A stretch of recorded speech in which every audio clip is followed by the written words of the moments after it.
ये अभी मैंने बैग पूरा पैक कर लिया और ये इसके जस्ट बगल में है शमशान घाट, जो आप आग जलती देख रहे हैं। पीछे लोग हैं कुछ कुछ। अभी एक क्रियाक्रम होके गया है तो दिन की शुरुआत हो चुकी है। हेलो नमस्कार आदाब सत श्री अकाल जय जोहार। मैं हूं सोमेश और मैं कर रहा हूं 500 डेज़ अक्रॉस द इंडिया। यहाँ पर मैंने कैंपिंग करी हुई थी और अभी भी ये मैंने पैक करके रखा हुआ है। तो यहाँ पर रुकने का एक्सपीरियंस बहुत ही शानदार रहा। रात को थोड़ी लेट से नींद आई थी कल और अभी मैं मॉर्निंग में बहुत जल्दी उठ गया हूँ। तो चलिए चलता है, कभी कभी ऐसा भी चल। यहाँ से उठ के मैं जा रहा हूँ कहीं पर फ्रेश वगैरह होंगे, उसके बाद दबा के कुछ खाएंगे भाई, क्योंकि कल रात को मैंने बहुत ही लाइट खाना खाया था। लाइट क्या खाया ही नहीं था, मान के चलो, ऐसा मान सकते। खाया जा रहा है समोसा और नारियल चटनी। तो बहुत ज़्यादा खाने वाला हूँ, 2 पीस है, अभी और मंगवाते हैं।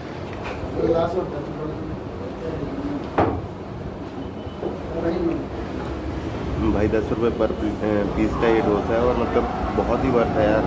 10 रुपये में आजकल मिलता है क्या, तो अच्छा है। एंग्लो फोर्ट कन्नूर, 8 बजे का टाइमिंग है और हम 7:30 बज रहे हैं और हम यहाँ पर पहुँच गए मुँह उठा के। अब इंतज़ार करना पड़ेगा, यहाँ पर बैठ के इंतज़ार करते हैं। तो भाई साहब अभी मैं खड़ा हूँ सेंट एंग्लो फोर्ट में और फाइनली दरवाज़ा खुल चुका है और ये वार्निंग है, स्क्रीनशॉट मार के पढ़ लेना। अभी हम जा रहे हैं अंदर। 25 रुपये की टिकट कटेगी इंडियन और सार्क सिटीज़न के लिए, और अगर इसके अलावा फॉरेन नेशन से हैं तो 300 रुपये की टिकट। आज मैं आया हूँ कन्नूर में और जो मेरे पीछे आप देख रहे हैं इसे कन्नूर फोर्ट के नाम से जाना जाता है।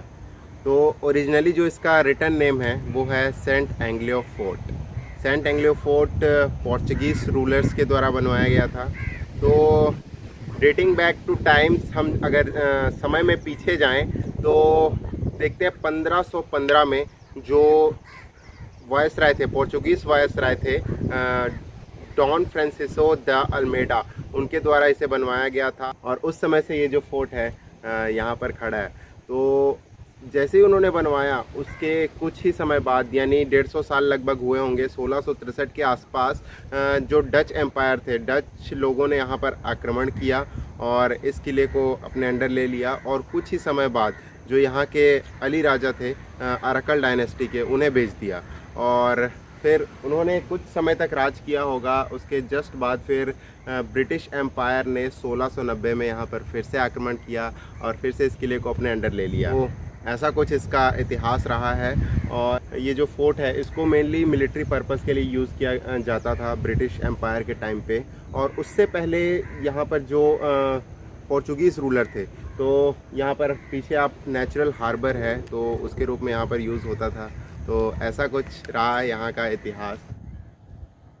तो यहाँ से पुराने टाइम पे एंट्री हुआ करती होगी और वो वहाँ पर जाके कहीं है फोर्ट। तो भाई ये यहाँ से होता है फोर्ट स्टार्ट और इसके बीच में ये नाली बनाई जाती थी सुरक्षा के नज़रिए से। तो ये फोर्ट फिर सुरक्षित रह जाता है, इसमें पानी भर के और कुछ कुछ जंतुओं को डाल दिया जाता था। और वो है सामने छोटा सा फोर्ट है, बहुत ज़्यादा बड़ा नहीं है।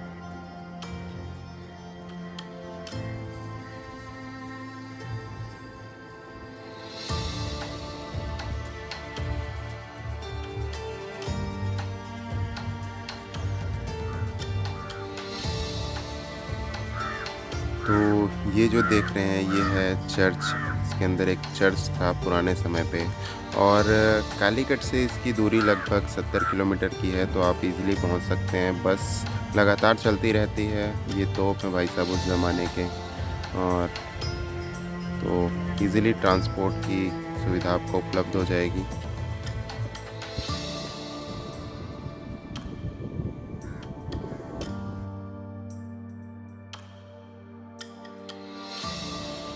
और समुद्र के किनारे पे बना ये फोर्ट इतना खूबसूरत लगता है यहाँ से नज़ारा।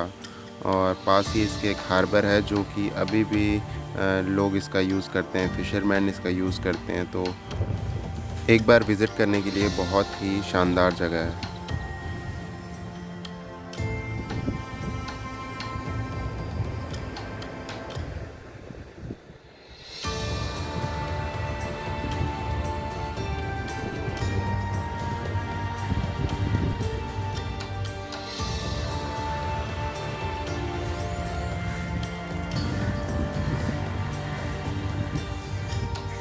तो ये जो सामने देख रहे हैं ये है घोड़ों के अस्तबल। घोड़ों को इन जगहों में रखा जाता था अलग अलग खानों में, और आर्मी के द्वारा इसको ऑपरेट किया जाता था। तो अब हम निकल रहे हैं यहाँ से कासरगोड के लिए, और कासरगोड में एक बैकाल फोर्ट है, वो देखेंगे। भाई अभी मांगी जा रही है लिफ्ट, अब मिलती है कि नहीं देखते। अब आज जाना है हमें कासरगोड, और कासरगोड से फिर हो सके तो आज वापस भी आ जाएंगे। पता नहीं यार क्या होने वाला है, खुद को भी नहीं पता। बस चल रहे हैं, लिफ्ट मांगी जा रही है, लोग रोक भी नहीं रहे हैं।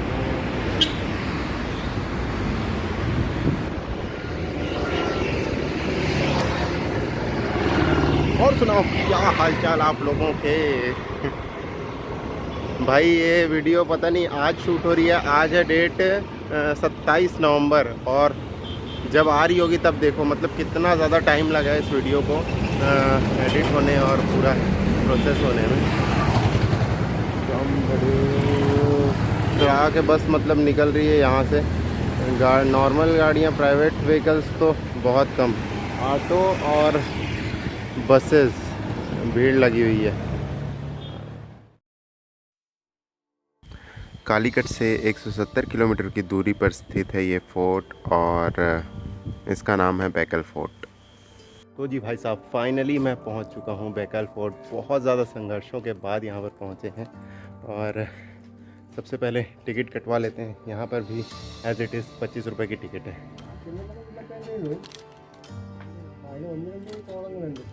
तो पूरा दक्षिण केरला घूमते हुए, बहुत सारी चीज़ों को छोड़ते हुए नॉर्थ सिर्फ इसलिए आए हैं ताकि इस फोर्ट को देख सकें। और भाई फोर्ट ज़बरदस्त है यार। तो फाइनली केरला के सबसे उत्तरी छोर पे मैं पहुंच चुका हूं, मतलब उत्तरी छोर वाले ज़िले में पहुंच चुका हूं। ज़िला है कासरगोड, और मैं इस वक्त बैठा हूं बैकाल फोर्ट पे। तो ये जो बैकल फोर्ट है ये केरला का सबसे बड़ा फोर्ट है, 40 एकड़ के एरिया में फैला हुआ है, और इसको बनवाया था शिवप्पा नायका। तो ये भाई साहब थे जिन्होंने इन्हें बनाया था, और इस एरिया के राजा थे। तो 1650 के आसपास इसका निर्माण करवाया गया था। तो चलिए ये हो गई बेसिक जानकारी। अब थोड़ा सा विज़िट कर लेते हैं, और फिर आज रात के रुकने का जुगाड़ भी करना है भाई। तो बहुत लोग फोर्ट आते होंगे तो उनका सवाल होता होगा कि फ़ोर्ट में दरअसल बहुत सारी चीज़ें नहीं होती। फ़ोर्ट का मतलब यही होता है कि चारों तरफ से घेराबंदी, ऊंची ऊंची दीवार बनाई जाती है ताकि उस एरिया को सेफ रखा जा सके। तो पुराने समय में क्या होता था कि आक्रमणकारी बहुत ज़्यादा हुआ करते थे, तो उन आक्रमण से बचने के लिए एक दीवार की घेराबंदी की जाती थी, और उसके बीच में या तो महल बनाया जाता था, और या फिर आम प्रजा के लिए रहने के लिए भी जगह होती थी कुछ कुछ फोर्ट में।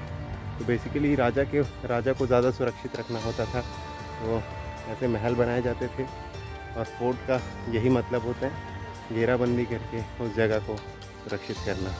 तो भाई यहाँ से बंदूकें घुसा के मार सकते थे आप। बस इन हवाओं का आनंद ले रहा हूँ। हल्की सी धूप पड़ रही है, लेकिन अब वो धूप सुहानी ही लग रही है अपने को, क्योंकि लगभग शाम के 4 बजने वाले हैं, और पसीना इतना ज़्यादा निकल चुका है भाई, पैदल आने में हालत अलग ही लेवल पे जा चुकी है।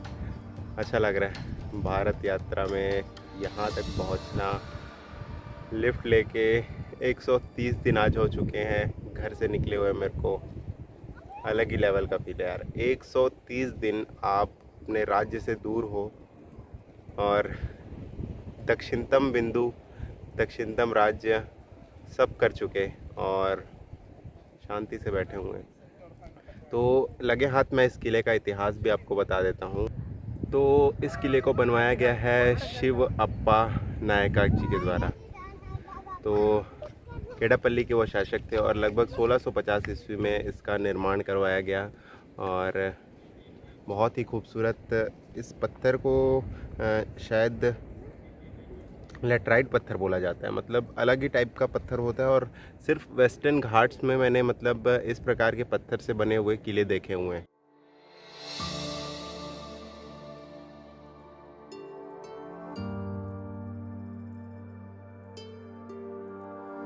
तो जी भाई साहब, इस साइड है बहुत ही खूबसूरत वाला समुंदर।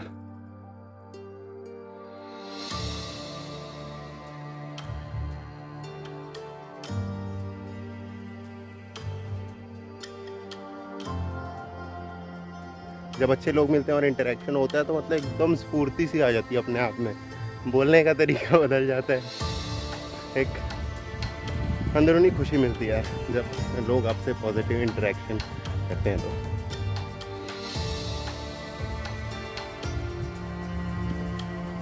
अगर भाई मैं इतना दूर आया हूँ ना केरला और कासरगोड इस किले को देखने, तो मैंने बिल्कुल भी गलत डिसीज़न नहीं लिया है।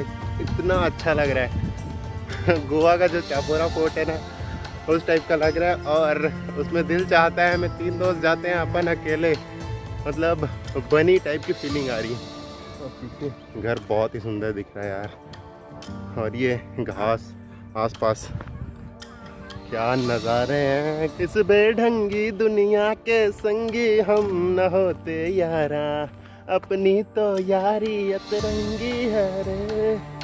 वही यारों को मिस किया जा रहा है इस जगह पे, मतलब पूरी यारों वाली वाइब से यार। जगह ना दिल ले गई। अलग है टाइप का कुआं दिख गया हमको, मतलब मस्त यहाँ से रास्ता बनाया हुआ है, वहाँ से आप आ सकते हैं। और ये कुछ प्लेटफॉर्म्स हैं और उधर शायद पुराना कुछ बिल्डिंग है। अभी शाम होते ही मतलब बहुत ज़्यादा भीड़ होने लगी और अपन को चढ़ना है वो ऊपर टॉप पे।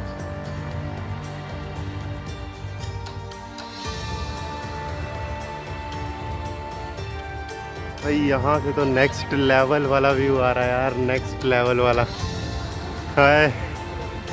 वर्थ हो गया आना, चढ़ना और थकना। क्या नारियल के पेड़ है, मतलब यहाँ से ड्रोन वाला व्यू आ रहा है पूरा।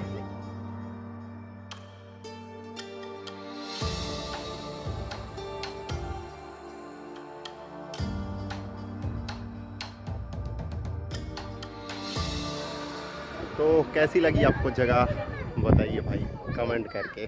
और अपने को तो इतनी अच्छी लगी कि मतलब दिल गार्डन गार्डन हो गया, और बस बहुत बहुत अच्छा लग रहा है। तो आज़ादी का स्वर्ण महोत्सव केरला कासरगोड जो एजुकेशन डिपार्टमेंट है उनकी तरफ से इस किले के अंदर एक जागरूकता कार्यक्रम रखा गया था। तो भाई अब हमारे साथ कुछ ऐसा होने लगा है कि पीछे मेरे मंदिर है, और जब मैं फर्स्ट टाइम आया था केरला तो मैं मस्जिद और चर्च में गया था और हमें जगह नहीं मिली थी।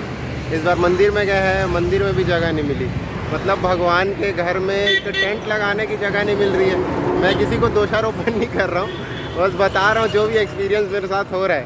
तो ऐसा कुछ है, टेंट लगाने के लिए जगह मांग रहे थे, बाहर जगह थी, लेकिन साहब ने कहा कि इनके ऊपर कोई और है। तो छोड़िए, कोई बात नहीं यार, जब ये दुनिया के लोग इतने अच्छे हैं ना कहीं कुछ ना कुछ होएगा ही होएगा, इतना अपने को पता है। तो भाई उस दिन जैसा इतिहास फिर से दोहराता हुआ, पेट्रोल पंप पे भी परमिशन का बहुत ज़्यादा नाटक है। और ये है क्यों, मेरे को ये समझ नहीं आता। ट्रक ड्राइवर यहाँ पर रुकते हैं जब, तो फिर कोई दिक्कत नहीं होती, और ट्रक ड्राइवर को कौन सा ये लोग जानते हैं। तो दिक्कत है यार, ज़्यादा पढ़ा लिखा होना भी दिक्कत है, मैं सच में बता रहा हूँ। क्योंकि ज़्यादा पढ़ा लिखा आदमी हर जगह से परमिशन मांगता है, और सरकारी काम जैसा सरकारी काम होता है वैसा समझता है। चलो यार, अब देखो कहीं ना कहीं कुछ तो कुछ होएगा ज़रूर।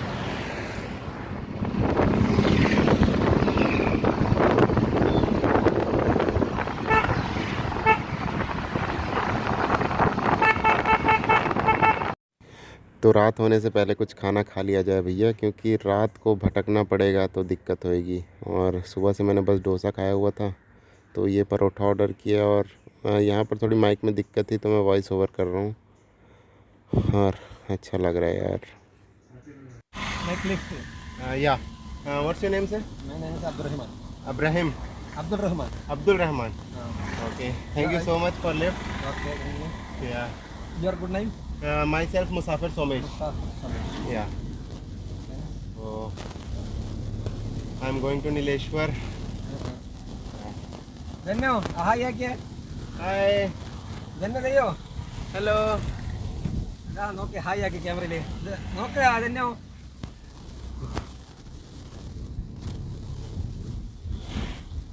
अरे YouTuber YouTube you have YouTube या ये picture channel Musafir Somesh my own name thank you so much bye नयो गन्नो नयो आके टाटा के यूट्यूब में काढू टाटा बस स्टैंड पे बैठे हैं और एक दोस्त का इंतज़ार कर रहे हैं तो शायद वो हमें कोई अच्छी सी जगह दिलवा दे कैंपिंग करने के लिए। अगर क्या होने वाला है उसके आने के बाद ही पता चलेगा। तो बताते हैं आज नाइट का व्लॉग एंड करेंगे कैंपिंग करते हुए या फिर जहाँ पर भी रुकेंगे वो आपको बताते हुए। Something is happening that is happening for good, इतना हमेशा याद रखना। और मैं इसलिए बोल रहा हूँ इस चीज़ को क्योंकि भाई अभी तक हमको जगह नहीं मिल रही थी और अभी मैं बताता हूँ कहाँ रुका हूँ। तो भाई साहब इस आलीशान घर में रुके हैं, वो भी अकेले। यहाँ पर पूरा ये डाइनिंग रूम है, उस तरफ नॉर्मल रूम, ये वॉशरूम, ऐसा कुछ। तो यहाँ पर आज रुके हैं भाई और सच में बहुत अच्छा लग रहा है। रूम देखो आप कितना तबाही वाला। अभी नहा धो के मस्त फ्रेश लग रहा है और फ़िलहाल इस ब्लॉग को रखते हैं यहीं तक। मिलते हैं आपसे एक नए ब्लॉग में, मतलब इसी घर से सुबह शुरुआत करेंगे और उस ब्लॉग में आपसे मिलते हैं भाई। और पूरा ये घर अच्छे से एक्सप्लोर करके मैं बताता हूँ आपको क्या क्या फैसिलिटीज़ है इस घर में। तो चलिए तब तक के लिए टाटा बाय बाय और धन्यवाद।